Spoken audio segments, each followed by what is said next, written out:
Mr. Speaker, I think this is a terrible deal. This administration has made a lot of mistakes when it comes to foreign policy. This has got to be the worst one, because this deal will not stop Iran from getting a bomb. This deal will all but guarantee it. We went into these negotiations saying that Iran had to eliminate its nuclear program. All of it, full stop. Now, they're saying that was unrealistic, too unreasonable, too pie in the sky.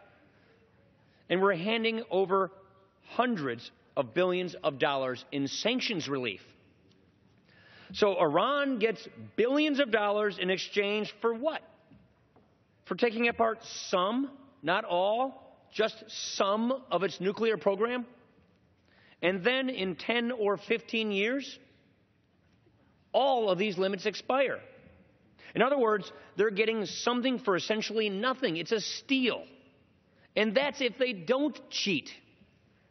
Now, the administration says that this deal will bring about unprecedented transparency. We'll get regular access, they say. We'll see what Iran's up to, they say. But if the inspectors think something's up, Iran has 24 days to cover its tracks. And in some cases, Iran's own inspectors will get to collect the evidence.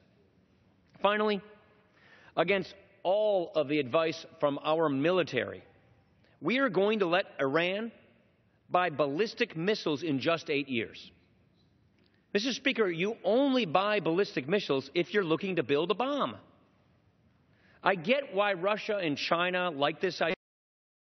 They get another big customer. But I don't, for the life of me, understand why we would ever agree to this. Mr. Speaker, the President's taking a huge gamble here. He thinks if we make nice with the Iranian regime, they'll change their ways. Bring them into the global economy, and they'll become more like us. Now, I think the Iranian people, they want democracy, they want freedom. But we're not talking about the Iranian people here. We're talking about an extremist regime that is unaccountable to their own people. This is a regime that chants death to America. This is a regime that funds terrorism all around the world.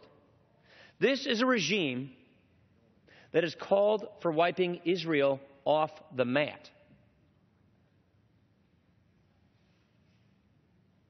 I'm all for diplomacy, but I'm not for rewarding a rogue regime.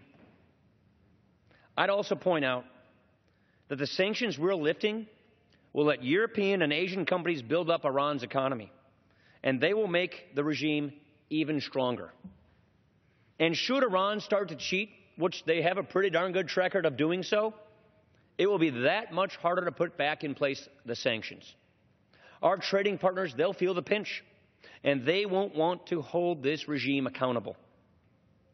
So I want to stress how firmly I oppose this deal. I know the President may have already lined up enough support to save his deal. But with this vote, we need to send a message to both Iran and to the world. The regime may have bamboozled this administration, but the American people know that this is a rotten deal. And I fear that because of this deal, the East and the world at large will only become a much, much more dangerous place.